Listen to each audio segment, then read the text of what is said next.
Hello दोस्तों, welcome to my YouTube channel study with Shweta. मैं श्वेता आपका स्वागत करती हूँ। तो जैसा कि हम लोग खान सर के एनसीईआरटी वेस्ड सार संग्रह देख रहे हैं, तो इसमें हम नेक्स्ट जो मेरा हम लोग का था भारतीय राज्य व्यवस्था था। तो इसमें हम लोग स्टार्ट करते हैं। समय का काफ़ी कम है, ज़्यादा से ज़्यादा रिवीजन करें। तो आइए समय न बर्बाद करते हुए हम लोग स्टार्ट करते हैं।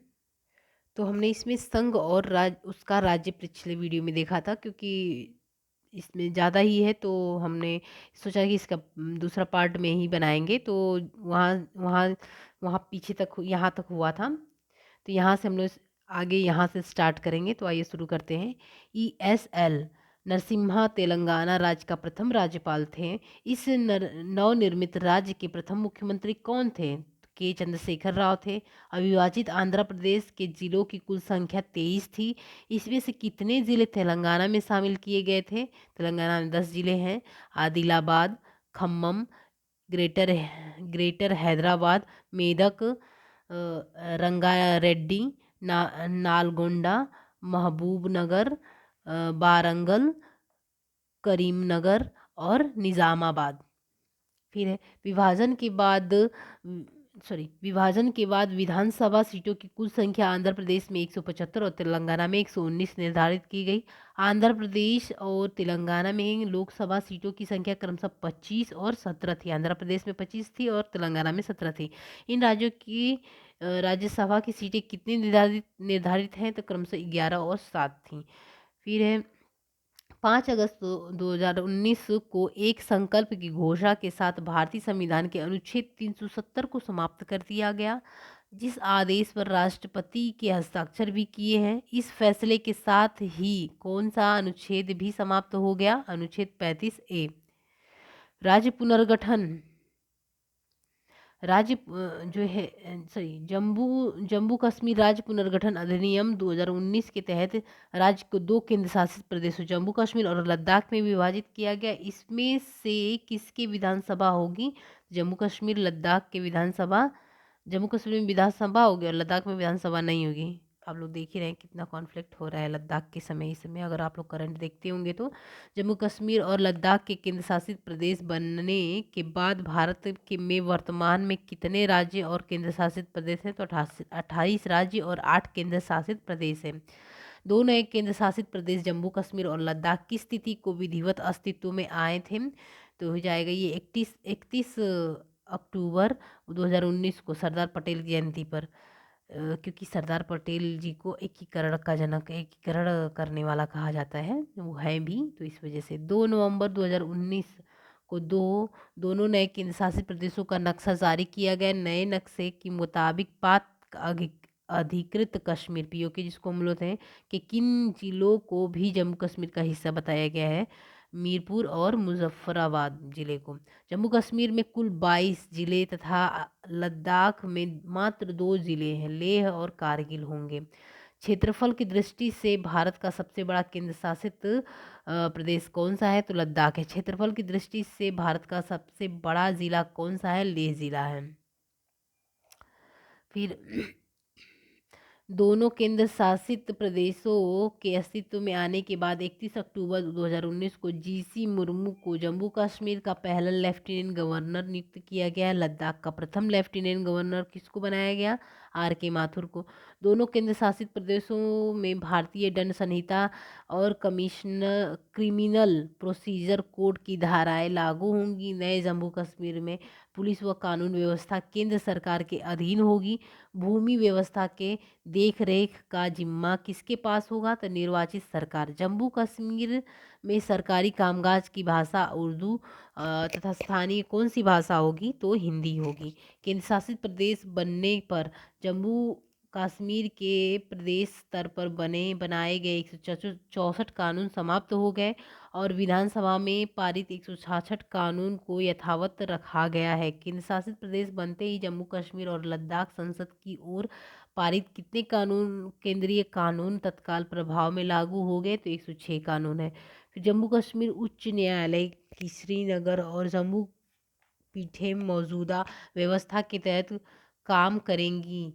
लद्दाख के मामलों में सुनवाई कौन करेगा? तो जम्मू कश्मीर उच्च न्यायालय। तो देखिए जम्मू कश्मीर उच्च न्यायालय की श्रीनगर और जम्मू पीठें मौजूदा व्यवस्था के तहत काम करेंगी। लद्दाख के मामले में सुनवाई कौन करेगा? तो जम्मू कश्मीर उच्च न्यायालय। ठीक। केंद्र शासित प्रदेश जम्मू कश्मीर के विधानसभा का कार्यकाल पहले 6 वर्ष था, अब मुकाबले अब कितने वर्ष हो गया है? तो 5 वर्ष हो गया है। तो यहाँ पे आइए देख लेते हैं हम लोग राज्य पुनर्गठन आयोग भी यहाँ से। तो राज्य पुनर्गठन आयोग, अरे सॉरी, राज्य पुनर्गठन अधिनियम 1956 संसद के फजल अली आयोग की सिफारिश को कुछ परिवर्तनों के साथ स्वीकार कर जुलाई 1956 में राज्य पुनर्गठन अधिनियम पारित किया गया। इस अधिनियम के प्रमुख बिंदु इस प्रकार है। राज्य प्रमुखों के पद को समाप्त कर सभी राज्यों के लिए राज्यपाल पद की व्यवस्था की गई। क ख ग और घ श्रेणी के राज्यों के मध्य विधान अंतर को समाप्त कर दिया गया, जो हम लोग स्टार्टिंग में पढ़े थे हम लोग क ख ग घ जो श्रेणी के राज्य थे। अब गणराज्य की केवल 2 इकाइयां रखी गई, राज्य और तथा केंद्रीय क्षेत्र। भारत में 14 राज्य व 5 केंद्र शासित प्रदेश स्थापित किए गए। 14 राज्य थे: आंध्र प्रदेश, असम, बिहार, बम्बई, जम्मू कश्मीर, केरल, मध्य प्रदेश, मद्रास, मैसूर, उड़ीसा, पंजाब, राजस्थान, उत्तर प्रदेश और पश्चिम बंगाल। 5 केंद्र शासित प्रदेश थे: दिल्ली, हिमाचल प्रदेश, मणिपुर, त्रिपुरा एवं अंडमान निकोबार द्वीप समूह। अधिनियम के तहत पंजाब और पेप्सू को मिलाकर एक राज्य बना दिया गया, किंतु हिमाचल प्रदेश को केंद्रीय क्षेत्र बना दिया गया। बम्बई राज्य का आकार बढ़ा दिया गया और विदर्भ राज्य और हैदराबाद राज्य के मराठवाड़ा क्षेत्र को बम्बई राज्य में मिला दिया गया। हैदराबाद राज्य के कुछ हिस्से को मैसूर राज्य में मिला लिया गया। बदले में तेलंगाना क्षेत्र को आंध्र प्रदेश में सम्मिलित कर दिया गया। आयोग की अनुशंसा के अनुसार मध्य प्रदेश और केरल दो राज्य बना दिए गए। भोपाल को मध्य प्रदेश में मिला लिया गया। इसी प्रकार केंद्र शासित अजमेर क्षेत्र को राजस्थान में मिला दिया गया। ये जब नए जम्मू कश्मीर विधानसभा के 107 सदस्य हैं, जिनकी परिसीमन के बाद संख्या बढ़ाकर 114 तक हो जाएगी। विधायिका में पाक अधिकृत कश्मीर पीओके के लिए पहले की ही तरह कितनी सीटें रिक्त रखी गई हैं? तो 24 सीटें हैं। जम्मू कश्मीर में अब तक 87 सीटों पर चुनाव होते थे, जिसमें 4 लद्दाख और 46 जम्मू कश्मीर की और 37 जम्मू की सीटें थीं। लद्दाख में 4 सीटें हटाकर अब केंद्र शासित जम्मू कश्मीर में 83 सीटें बची हैं, जिसमें परिसीमन होना है। अनुमान है कि जम्मू कश्मीर की विधानसभा की सीटें बढ़कर 90 हो जाएंगी। पहले जम्मू कश्मीर कैबिनेट में 24 मंत्री बनाए जा सकते थे। अब दूसरे राज्यों की तरह कुल सदस्य संख्या कितने प्रतिशत ज़्यादा मंत्री नहीं बनाए जा सकते हैं? 10%। केंद्र शासित जम्मू कश्मीर में 5 केंद्र शासित लद्दाख से 1 लोकसभा सांसद ही चुना जाएगा। जम्मू कश्मीर के राज्यसभा में 4 सांसद चुने जाएंगे। लद्दाख से राज्यसभा में कितने सदस्य चुने जाएंगे? तो 1 भी नहीं। राज्यसभा में यहाँ पे बात हो रही है। लद्दाख में लोकसभा में 1 ही चुना जाएगा। भारतीय संसदीय व्यवस्था को किसने अर्ध संघीय व्यवस्था की संज्ञा दी है? तो केसी व्हीलर ने दी है, ये भी इम्पोर्टेंट है। ग्रेन विले ऑस्टिन और एच बर्च ने भारत के किस शब्द का प्रयोग किया है? सहकारी संघवाद। लोक प्रशासन के किस विद्वान ने कहा है कि भारत का संविधान अत्यंत परिसंघीय है? पाल एच एपल्वी। फिर भारतीय संघ में उन राज्यों का समावेशन है जो कि केंद्र के साथ संघीय शक्तियों में भागीदारी करते हैं। भारत में विनाशी राज्यों का किस प्रकार का संघ है? अविनाशी संघ है। यहाँ पे आज देख लेते हैं क्षेत्रीय परिषदें। भारतीय संविधान के क्षेत्रीय परिषदों के संबंध में कोई प्रावधान नहीं किया गया था। बाद में तत्कालीन प्रधानमंत्री जवाहरलाल नेहरू के सुझाव पर इन परिषदों के गठन के संबंध में राज्य पुनर्गठन अधिनियम 1956 के किस धारा में प्रावधान किया गया? तो धारा 15 में। राज्यों और संघ के बीच परस्पर सहयोग एवं समन्वय द्वारा आर्थिक एवं सामाजिक विकास की गति सुनिश्चित करने के उद्देश्य से गठित क्षेत्रीय परिषदें किस प्रकार की संस्थाएं हैं? एक संविधानेतर संस्था है। क्षेत्रीय परिषदों का गठन किसके द्वारा किया गया था? राष्ट्रपति। संविधानेतर आप लोग समझ रहे होंगे, सांविधिक समझ रहे होंगे, मैं आशा करती हूँ कि तैयारी कर रहे होंगे तो आप लोग ये समझ ही रहे होंगे।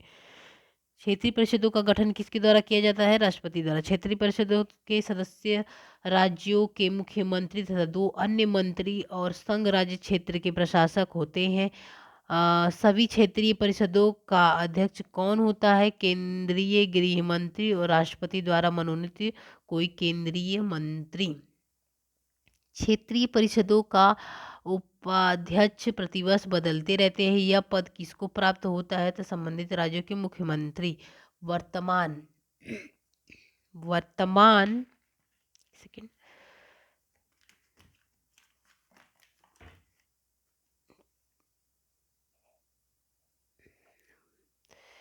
कहाँ थे हम लोग? वर्तमान समय में भारत की 6 क्षेत्रीय परिषदें कार्यरत हैं। उत्तर, मध्य, पूर्व, पश्चिम, दक्षिण और पूर्वोत्तर क्षेत्रीय परिषदें।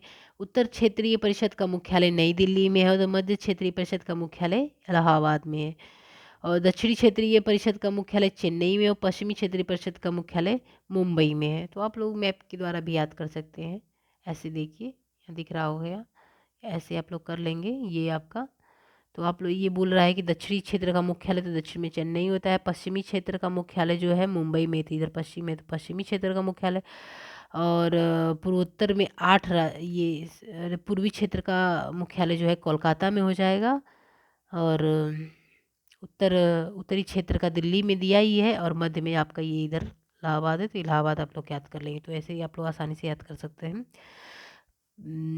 फिर यह कि पूर्वोत्तर के 8 राज्य असम, अरुणाचल प्रदेश, मणिपुर, त्रिपुरा, मिजोरम, मेघालय, नागालैंड और सिक्किम क्षेत्रीय परिषदों को शामिल नहीं थे, इसलिए इनके लिए पूर्वोत्तर परिषद का गठन किस अधिनियम के तहत किया गया है? तो पूर्वोत्तर परिषद अधिनियम 1972। फिर पूर्वोत्तर परिषद के सभी 8 पूर्वोत्तर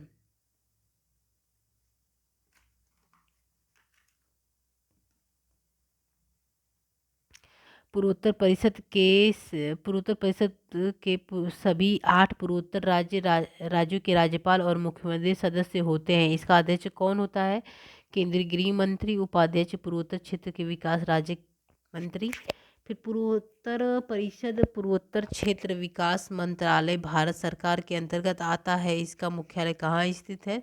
तो शिलांग में है। इसको देख लेते हैं हम लोग। भारत में क्षेत्रीय परिषदें पंडित जवाहरलाल नेहरू के दृष्टिकोण से संदर्भ में राज्य पुनर्गठन अधिनियम 1956 के भाग 3 के तहत 5 क्षेत्रीय परिषदें स्थापित की गई थी। ये परिषदें इस प्रकार हैं। तो जम्मू कश्मीर में आपका उत्तरी क्षेत्र परिषद में जम्मू कश्मीर, हरियाणा, पंजाब, हिमाचल प्रदेश, राजस्थान तथा चंडीगढ़ तथा राष्ट्रीय राजधानी क्षेत्र दिल्ली है। मुख्यालय नई दिल्ली था। उत्तरी क्षेत्रीय परिषद का मुख्यालय ही आते हैं, उतना कुछ आते नहीं है। मध्य क्षेत्रीय परिषद उत्तर प्रदेश, छत्तीसगढ़, उत्तराखंड, मध्य प्रदेश का मुख्यालय इधर इलाहाबाद मध्य का हो जाएगा। पूर्वी क्षेत्र का आपने देखा ही था कि कोलकाता था। बिहार, पश्चिम बंगाल, उड़ीसा, झारखंड, तो इसका कोलकाता हो जाएगा मुख्यालय। पश्चिमी का जो है आप मुंबई देखे थे। गुजरात, महाराष्ट्र, गोवा, दमन, दीव तथा दादर नागर हवेली राज्य जो है। फिर दक्षिणी क्षेत्र जो है, दक्षिणी क्षेत्र परिषद आंध्र प्रदेश, इसका तो आपने देखा था कि मुख्यालय कहाँ है। दक्षिणी का जो हम लोग देखे थे वो चेन्नई था, चेन्नई ही था ना? हाँ। फिर आंध्र प्रदेश, तेलंगाना, केरल, कर्नाटक, तमिलनाडु तथा पुडुचेरी मुख्यालय चेन्नई था। वर्तमान में परिषदों की कुल संख्या 6 है। पूर्वोत्तर परिषद छठी का गठन 1972 में किया गया। सभी 8 पूर्वोत्तर राज्य इसकी सदस्य हैं। इसका मुख्यालय शिलांग में है। क्षेत्रीय परिषदों का गठन राष्ट्रपति द्वारा किया जाता है। इसका संगठन निम्नानुसार होता है। अध्यक्ष भारत के गृह मंत्री और राष्ट्रपति द्वारा मनोनीत केंद्रीय सरकार का एक मंत्री होता है। उपाध्यक्ष प्रत्येक क्षेत्रीय परिषद में शामिल किए गए राज्यों के मुख्यमंत्री रोटेशन से एक समय में 1 वर्ष का अवधि के लिए। फिर सदस्य जो होते हैं मुख्यमंत्री और क्षेत्रीय परिषद के अधीन आने वाले प्रत्येक राज्य के राज्यपाल तथा नामजद दो या दो अन्य मंत्री सलाहकार जो होते हैं। प्रत्येक क्षेत्रीय परिषद के लिए नीति आयोग द्वारा एक व्यक्ति के नामित किया गया है। क्षेत्र में शामिल किए गए प्रत्येक राज्यों के मुख्य सचिवों एवं अन्य अधिकारी विकास आयुक्त को नामित किया गया है। क्षेत्रीय परिषदों में शामिल राज्यों का मुख्य सचिव सलाहकार के रूप में होता है। जैसे मुख्य सचिव सलाहकार होता है, शामिल राज्यों में मुख्य सचिव है सलाहकार के रूप में होता है जो। तो दोस्तों आज के लिए इतना ही हम लोग का जो है जो केंद्र राज्य संबंध था यहीं पे ख़त्म होता है। हम नेक्स्ट वीडियो में भारतीय नागरिकता संबंधी प्रावधान देखेंगे। ये भी आपका जो है बड़ा है तो इसमें भी 2 वीडियो बन सकते हैं, क्योंकि छोटी वीडियो होती है तो थोड़ा देखने का भी मन करता है। तो अब हम लोग नेक्स्ट वीडियो में मिलते हैं। Okay, bye bye.